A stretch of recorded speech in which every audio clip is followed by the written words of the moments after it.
আগে পুজোটার ব্যবস্থা করে নিন, পুজো দেওয়া যাবে এখন। হ্যালো ফ্রেন্ডস, সবাই কেমন আছে? আশা করছি সবাই খুব খুব ভালো আছে। তো বন্ধুরা, আজ আমরা আপনাদের নিয়ে যাব কলকাতায় বসে পুরী দর্শন করাতে।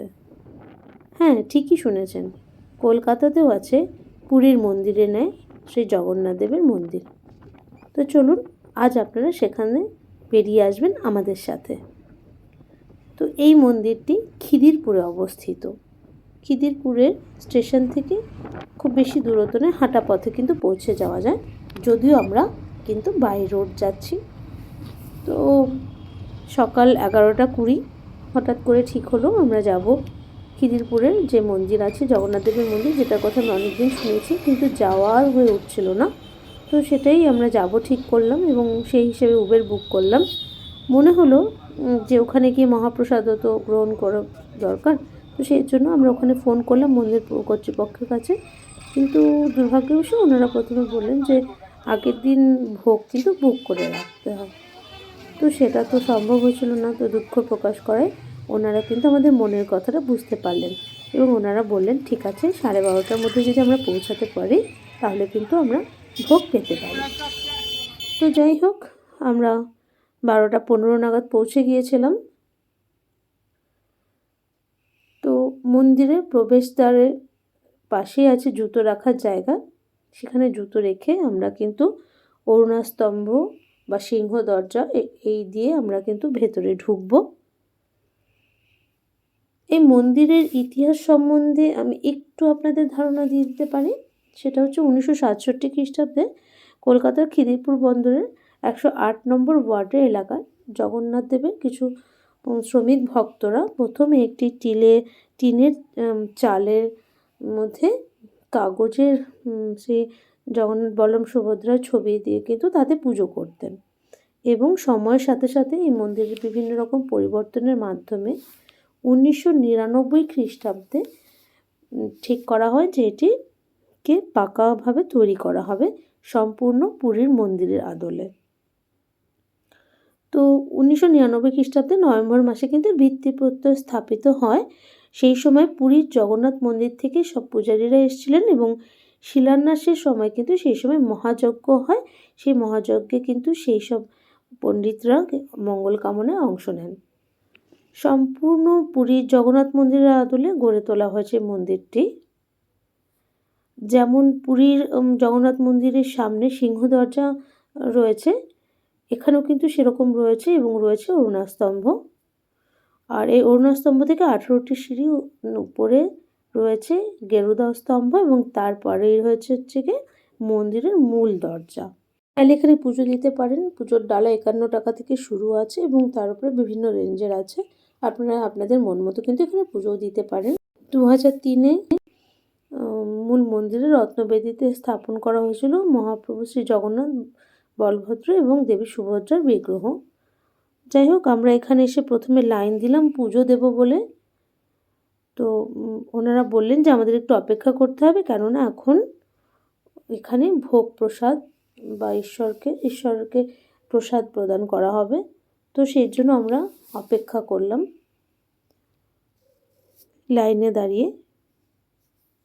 দেখতেই পাচ্ছেন শ্রী মহাপ্রভুর প্রসাদ নিয়ে আসা হচ্ছে, উপরে ভোগ প্রদান করা হবে বলে। দুপুর ঠিক 12:30টার সময় এবং রাত্রি 8:30টায় কিন্তু এই ভোগদান করা হয়, ভোগ নিবেদন করা হয়। এই সময় কিছুক্ষণের জন্য মন্দিরের দরজা বন্ধ থাকে এবং আমরা নিজেদের খুবই লাকি বলে মনে করছি, কেননা আমরা এই সময় উপস্থিত ছিলাম এবং ঈশ্বরের যে পুজো হচ্ছিল, পুজো অর্চনা, সেটাও কিন্তু আমরা দেখতে পেরেছি। তো খুব ভালো লাগছিল। কিন্তু যদিও নিয়মের ক্ষেত্রে একটু দেখলাম যে বেশ কিছু বেনিয়ম লক্ষ্য করলাম আমরা, কেননা ভিড় এমনভাবে হচ্ছিল, লাইনের কোনো সিস্টেম ছিল না। আর অবশ্যই সেদিন 26শে জানুয়ারি থাকার বোধহয় একটু বেশি ভিড় হয়েছিল, বড্ড বেশি ভিড় ছিল। এবং পরে আমরা গিয়ে কিন্তু দেখেছিলাম যে ভোগ কিন্তু পরেও মানুষ খেতে পেরেছেন, কোনো অসুবিধা হয়নি। পরে গিয়েও কিন্তু ওনারা ভোগের জন্য সেই সুযোগটা পেয়েছেন ভোগ খাবার। তো যাই হোক, এখানে দেখতে পাচ্ছেন আরতি হচ্ছে। চলুন ততক্ষণ আমরা আপনাদের একটু মন্দিরটা ঘুরে দেখানোর চেষ্টা করি। এবং এখনও কিন্তু আমাদের পুজো দেওয়া হয়নি, দেখতেই পাচ্ছেন ভিড় কতখানি পুজো দেওয়ার জন্য। তো আমরা একটু অপেক্ষা করে পুজো দিয়েছিলাম, ততক্ষণ আমরা মন্দিরের চারপাশটা একটু ঘুরে দেখে নিচ্ছিলাম।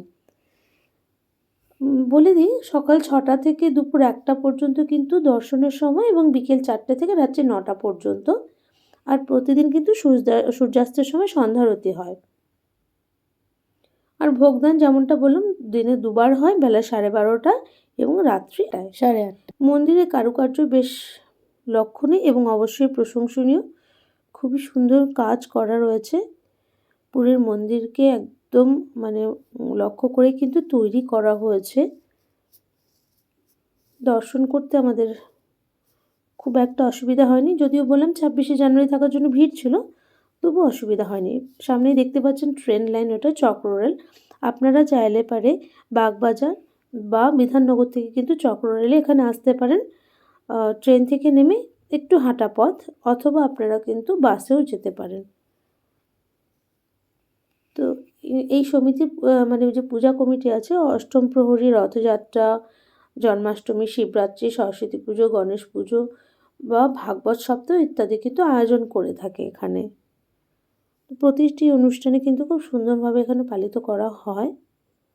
যাই হোক, অনেক কষ্টে ভাবলাম ভিড় তো কমছে না, তাই পুজোটা দিয়ে দেওয়া যাক। পুজো দিতে দিতেই যতটা পেরেছি আমরা ভিডিও করবার চেষ্টা করেছি। অসম্ভব ভিড় থাকার জন্য কিন্তু খুব বেশি ভালো করে আমরা ভিডিওটা শ্যুট করতে পারিনি। আপনাদের হয়তো একটু অসুবিধা হবে, এই জন্য আমরা ভীষণভাবে দুঃখিত। তো চলুন মন্দির দর্শন করে আমি আবার এখানে একটু জিজ্ঞেস করে নিচ্ছিলাম যে ট্রেনে যেতে গেলে কী করে যাব চক্ররেলে।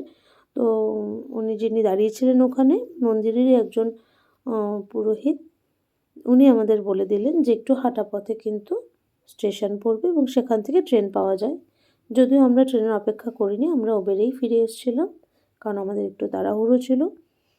তো যাই হোক, মন্দিরটা ঘুরে দেখানো হলো।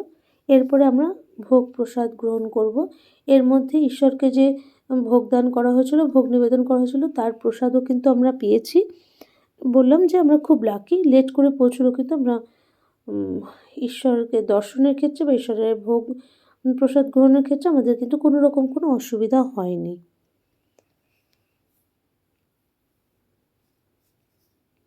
তো কারুকার্য দেখতেই পাচ্ছেন, ভীষণই প্রশংসনীয়। কিন্তু সবচেয়ে ভালো লাগে ছাদের থেকে সম্পূর্ণ মন্দিরটা যখন দেখি, অসম্ভব সুন্দর লাগে, মনে হয় যেন পুরীতে এসে পৌঁছে গেছি। তো দারুণ লেগেছে, দেখতেই পাচ্ছেন কত সুন্দর তৈরি করা হয়েছে। অবিকল পুরীর মন্দির, জগন্নাথ দেবের মন্দির যে আছে সেটাকে অনুসরণ করে বা অনুকরণ করে কিন্তু তৈরি করা হয়েছে এই মন্দির। তো সুতরাং খুবই ভালো লেগেছে আমাদের। ছাদের এখানে আরও যে মন্দিরগুলো আছে বললাম আপনাদের, সরস্বতী মন্দির আছে, গণেশজির মন্দির আছে এবং আরও মন্দির আছে। তো চলুন, এখন প্রায় 2টো বাজে, আমরা একটু ভোগ গ্রহণ করি। 150 টাকা করে প্রতিজন ভোগের জন্য চার্জ করে এখানে। আপনারা চাইলে নিচে বসেও এরকম সবার সাথে বসে খেতে পারেন, অথবা আপনারা চাইলে কিন্তু চেয়ার টেবিলে বসার ব্যবস্থা আছে বয়স্ক মানুষদের জন্য, বা সাধারণ কেউ যদি বসতে চান তারাও কিন্তু বসে ওখানে ভোগ প্রসাদ গ্রহণ করতে পারেন। তো ভোগে কিন্তু প্রসাদ ছিল মানে অতি সুস্বাদু।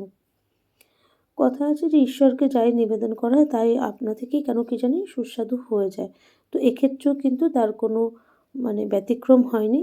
প্রথমেই দেওয়া হয়েছিল পোলাও,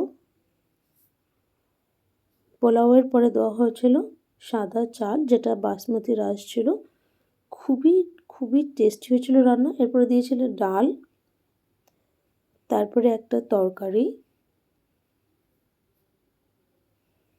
এবং তার সাথে দেওয়া হয়েছিল ধোকার ডালনা।